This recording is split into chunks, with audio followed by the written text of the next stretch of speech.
Well, good morning, everyone. Thank you for hopping on this webinar here. We just wanted to take about 20 to 30 minutes here to just kind of run through the Lifex health plans that we have here at Western Marketing.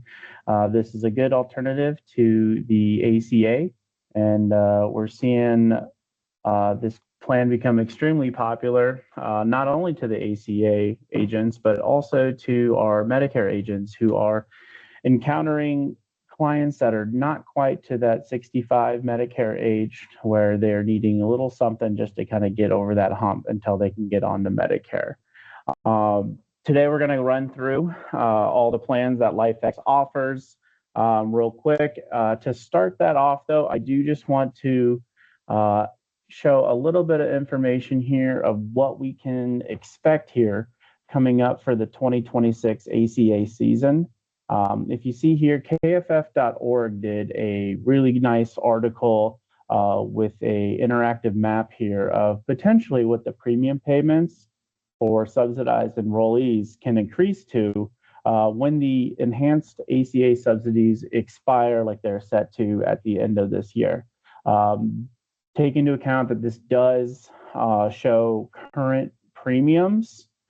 We don't know what the carriers will do. Obviously, that there's a pretty good chance if the subsidies, as they are set to expire, do expire, the carriers should hopefully lower some of these premiums to make them somewhat more affordable. But if they don't, this is what you could expect to see in a lot of places. And so you can see here in quite a few states, the average does not increase all too much.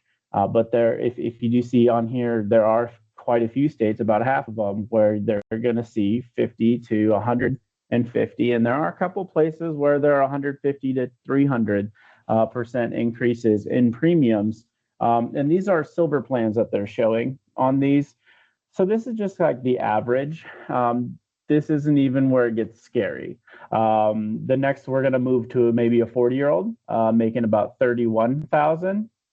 This is where, yeah, it's starting to get a little bit more frightening for people, because this is going to be a pretty substantial increase for a lot of people. It's about 100 to 150% increase. Some of them are actually 150 to 200% increases. So to take maybe an example here, as I'm in the state of Nebraska, if we look here, a 40-year-old making $31,000, their silver premium increase will be 165%, which would be up $95 of what they're currently paying on a monthly basis. So that'll put their premium $58 all the way up to $153.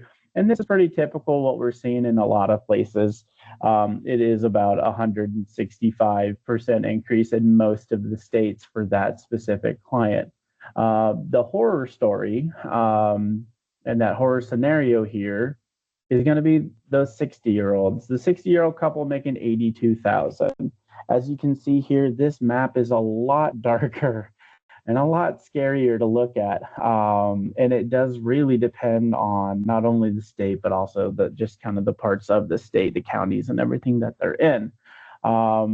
If we want to look here again at the Nebraska one, the 60-year-old couple making $82,000, their silver premium increase is going to be 363%.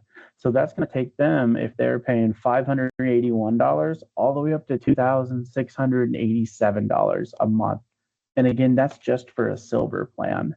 And as we all know, seniors typically are on fairly limited income. These are going to be the ones that are just retiring or really close to retiring. And so that can be, hugely problematic for them. And sadly, Nebraska is not even the highest. We can hop over here to Wyoming. They're looking at 537% increases. If we go in some parts of California here, we're looking at 447% increases, 376. If we jump up to Oregon, 330. The northern section of Texas, you're looking at 326, 329. Even the lower parts of Texas, 269. You have Arizona 317%. Parts of Florida, we're looking at 308%. I think the scariest one that I've seen is actually West Virginia. They're looking at almost 600% increase. So those seniors, if they're paying $581, they're looking at paying over $4,000 a month just for a silver plan. So this is something that we can kind of expect as a potential, and it is something that I think everyone should be aware of what we could possibly see for this next open enrollment for the ACA. This leads me into why Lifex is going to be such a nice alternative. As you can see here, everyone will get their own enrollment link. Makes it very, very simple, where they can click on info, brochure, the cost, and they can do the full enrollment all on here. It's as simple as, let's say we looked at just the $1,000 classic plan. We just need to click on info, and boom, there's everything that you should need. Here's all your networks, and it gives you the directions on exactly how to search for each of the networks. You can download the brochures. You can click to enroll. If you need pricing, you just plug that in there, and it'll show you the cost. If you need to know state availability, you just click over to the states, and then again, the brochure part where you can download it. At this point, I want to hop over into kind of breaking down some of the plans here. I like to divvy them up into 3 buckets. You have your major medical plans, which are going to be very, very similar. They're essentially metal plans that we're used to, the bronze, the silvers, the golds. Then we're also going to have our visit limit plans. Those are going to be literally, it's in the name, limited visits. So and we'll dive into that one kind of when we get to it. But those are going to be kind of your cheaper options. And then we won't touch too much on this one, but we do have 2 plans that are compliant to work with somebody's HSA. So if they already have an HSA set up, this plan, we have 2 options here for them. To kind of go back to the major med, we have MM and MM Plus. They're essentially the same thing. The MM Plus is just the larger deductibles. So we can go from anywhere from $1,000, $2,500, $3,500, $4,900, and $7,250 deductibles. But they're all essentially pretty identical, except for those, the deductibles are changing there. Typically, when I start quoting with a client, I like to start at that $3,500. I think that's a pretty good start with your client. You can just kind of go off of how they feel when you kind of give them that number and give them that idea of what they can expect as far as premiums. And if they're comfortable with a deductible at that size, it's kind of the closest thing to a silver plan that we're going to have here. Looking at it, you're looking at a $3,500 individual deductible. The family deductible $7,000. If you go out of network, you're going to have double it. So you're having a $7,000 deductible or a $14,000 for the family. Your co-insurance is 80-20, so 80% on them, 20% on your client. The out-of-pocket limit, $9,200 for an individual, $18,400 for a family. There are all the preventative services are going to be in there that you'd normally see. Your cancer screenings, your pap smears, mammograms, any of your annual labs and x-ray tests, diabetic supplies, immunizations, preventive screenings, baby baby care, wellness visits, urgent care, office visits, all that stuff's going to be covered in there. And then, the typical stuff that's normally not covered on your health insurance is going to be your, children's eye exams and glasses, dental checkups, and substance abuse, organ transplant services, and acupuncture. There is one thing that I do like on pretty much all these plans is the telemedicine section here. $0 copay on all of that. I would urge all your clients to utilize that benefit as much as possible. That'll just kind of help keep the copays down. If you want to go see your PCP, you're looking at a $25 copay. Specialist is $40. Urgent care is $60, and chiropractic $30. So being able to kind of keep some of those copays down when you have a $0 copay to do the telemedicine, it's always kind of a smart move on my, at least as far as I always look at it. Emergency services, 20% after the deductible, fairly typical. Your diagnostic testing, labs, $25 copay, x-rays, $100 copay, and advanced imaging will be 20% after the deductible. Any of your outpatient facility services is 20% after deductible. It is important to make sure to get pre-certification on that, as well as the emergency services. You're going to want to get pre-certification on all that. Same with inpatient as well. 20% after deductible on all of those. The preventative is going to have $0 copay, doesn't go towards the deductible or anything like that as well, so we don't have to worry about any of that. And that's all pretty typical with most of these types of plans anyway. So your routine colonoscopies, the newborn care and child care stuff, mammograms, your physicals, and your immunizations, as well as the mammograms. Just kind of going through all this, there is prescription drug coverage right there. So your preventatives, $0 copays, your generics, $10.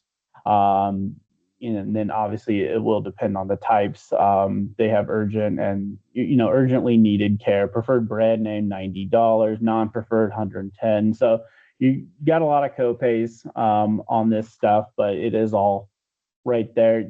The way to go on this plan is definitely mail order, if at all possible. You can see that the copays do typically come out a lot better on those, since they are 90 days versus the 30-day supplies. So I know the numbers don't look good, but you're comparing a 30-day versus a 90-day. So preferred brand name drugs, $180 copay for a 90-day supply versus preferred brand name on a 30 days, only $90 there. So, it definitely makes more sense to do that mail order when at all possible here. Price comparisons, I've done quite a few quotes on these. Typically, your placement's going to be a lot better than having a client not qualifying for subsidies. That's kind of where this falls in.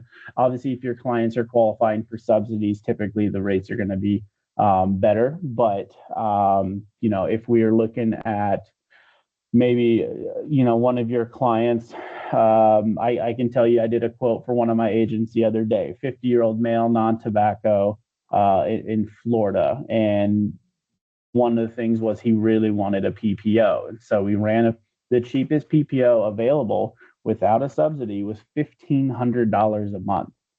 Believe that or not. And that was a $4,000 deductible plan there.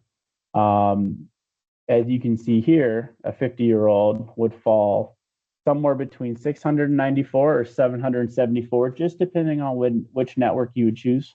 You can choose the PHCS, Cigna, or Anthem network. Typically, my approach to this is start at PHCS, since obviously that premium is going to be the cheapest. See if all the doctors and the hospitals fall inside that one. If not, move up to Cigna, check that one. If they don't fall in that one, move up to Anthem. There are some people that are very, gung-ho about one specific network over another one. So having three options for this PPO, I think, is a huge advantage for all of our agents here. So if you have someone that's really, really just loves the Anthem Blue Cross network, well, we got it. If they love Cigna, we got it. If they don't care and no doubt and they're okay with anything, PHCS works just as well. Moving up to the MM Plus plan, like I said, they're very, very similar to the regular ones here. They're just larger deductible plans, so we can look at some higher prices on it. But we can see here that if we were to look at that same client, we can go anywhere from $547 to $627 for some of these larger deductibles. So it kind of depends on what your client is more comfortable with. We'll touch base real shortly on these HSA ones.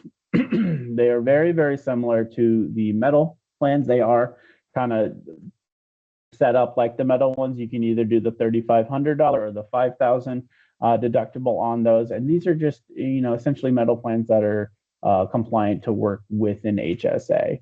And then you can see all the pricing right here. So not much to really go on over those, but they're all very, very straightforward plans.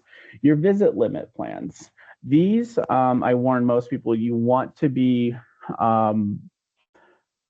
careful on the clients that you're putting on these types of plans.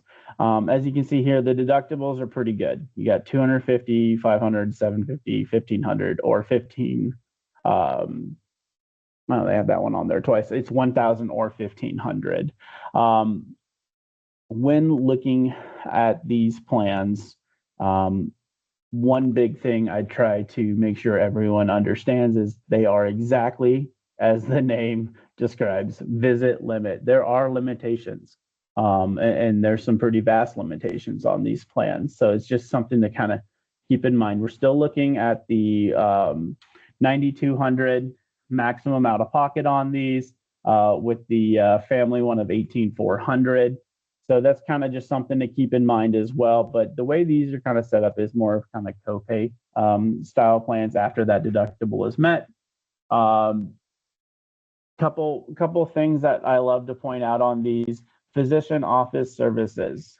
So that's a combination of your PCP, your specialist, and your urgent care. You get 10 visits per year maximum of those combined. My suggestion is anyone with children, having 2 of my own and another one on the way, it's not a good idea to have families on this one. For the amount of times that I've had to go to see their primary cares, go see specialists, and all those urgent care visits, just every time they have a fever. It's just, not to mention they love jumping off things.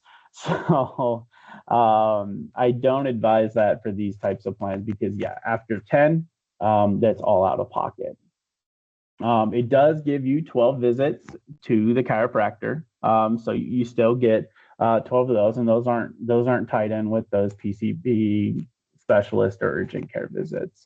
One big thing I like to push on these is obviously the telemedicine, like I do on the other ones, but especially on these, as these do not count towards your physician's office services. These are telemedicine. This is a separate deal. There's no limitation on those. $0 copay, $0 deductible. Use it when you can, if you can. I know I've used telemedicine myself before. I even timed it because I was curious how long it would take. I didn't even have to leave my desk. I sat here, I sent it in. I think within about 10, 15 minutes, I received a text message back with a link. I hopped on, and it was a 4-minute meeting with the doctor over camera on my cell phone. It was that simple. He said, yep, this is what you need, had my prescription ready to go at the doctor, picked it up on my way home from work. It was that simple. So that is something I would definitely push with all of your clients, just to kind of help on that. Emergency services, emergency room care, 2 visit limit per year for accident-related visits, 2 visit limit per benefit for sickness-related visits. That's something just to definitely keep in mind as well. So they get 2 ER visits for accident, 2 for sickness. For testing, diagnostic testing, x-rays, all that kind of stuff, 3 per year. Outpatient facility services, 10 visit limit for infusions and injections. Those are combined with chemo and radiation. So there's 10 visit limit on that as well. So you're doing a 10 visit on both of those combined. Surgical services, you get 3 surgeries per benefit year. And of course, elective surgeries are not covered, and that's pretty common. Dialysis is also something that's not covered on here. Inpatient hospital care facility, non-ICU stays limited to 2 hospitalizations per benefit year, 10-day limit per hospitalization. So they get 2 stays, 10-day maximum on each. Inpatient hospital surgical services, 2 surgeries per benefit year. Again, electives not covered on that. ICU, so you get separate on the ICU, 2 hospitalizations per year on that 10-day limit per hospitalizations as well. You still have, all your preventatives on here, 100% of the allowable. So we're still going to have all the preventative services that we all know and love. Mental health, obviously there's some limitations on that stuff. 15-day visit limit for outpatient mental health care services. Facility, same thing with the inpatient care mental health facility. 15-day benefits per year maximum on that. There is still pregnancy coverage on here as well. We're still looking at, your therapy for physical, occupational, speech, cardiac, 16 visits a year on all of that. And you can kind of go through a lot of this, and we can send all this information out to you. Home health care, 10-day limits on that. Hospice care, 10-day limits on that. 10-day inpatient skilled nursing facility per year. So all that kind of stuff, limits. So like I said, visit limits. Your drugs, $0 copays on your generic maintenance and generic urgently needed care. That's it. So I would definitely, if it's somebody that is taking a few different drugs, some brand name ones, I would just be wary on this one. But if it's someone who's just taken maybe a maintenance med for blood pressure, cholesterol, something like that, it might not be a bad idea to go with this route. Pricing, I jokingly say, and it's not 100% accurate, obviously, but half the price for half the coverage, but half the price. So looking at this, if we were to go and look at maybe like that 50-year-old again, where we were pushing, $600 to $700 on some of the other plans, you can see here looking at like this 1,500, $349 to $429 on something like this. I like to put this typically for the younger crowd, typically the ones that just got off their parents' insurance, or maybe they're at least 18, didn't have parents' insurance, something like that. It can definitely help them save some money, especially if they rarely go to the doctor and don't necessarily need it for much. But $259 or $339, just depending on that network that they choose here. And another one isn't too bad, in my opinion, would be maybe the upper or the lower 60s, right before they get onto Medicare. If they really don't have any health issues, it might be something just to get them over the hump. And that's just a conversation that you can have with your client too, on if it's something that they can afford and are willing to spend money on. Because, we do have clients that, they're fine spending maybe, $700-800 a month, but there are some that, as we all know, they're like, no, they want to spend, $400 might be something a little bit better in their budget. So that's about all I have for the plan breakdowns here. For more detail, definitely talk to your marketer here at Western. More than happy to help do any walkthroughs or any personalized trainings. But like I said, all the plans are on here. So you can, when you get your contract and you sign up, you get your own sales link here, and you'll be able to do all your enrollments online. Very quick application. I've seen it done in less than 5 minutes. It does not take long. A few things just to kind of run over of how this plan works. As we all know, as insurance agents, you cannot form a group for the sole purpose of insurance. Not allowed. How this plan works is your clients technically become the employees of Lifex Research Corporation. And what they will do is they will take a monthly survey. It takes about 10 to 15 minutes. They get paid at the rate of $40 an hour. So if it only takes them about 10 minutes, they're only getting about $10. At the end of the year, they do receive a W-2, but in return, they do gain access to the level funded PPO plans. So that's what these are. And so that's the only qualification. Your clients will need to take a survey once a month, about 10 minutes, and they do get a little bit of income here for their time in which they do it. If you have any further questions, though, definitely give us a call. The phone number here is 800-852-7152. And yeah, if anyone has any questions, just let us know, and we can go from there. Thank you. Have a great day.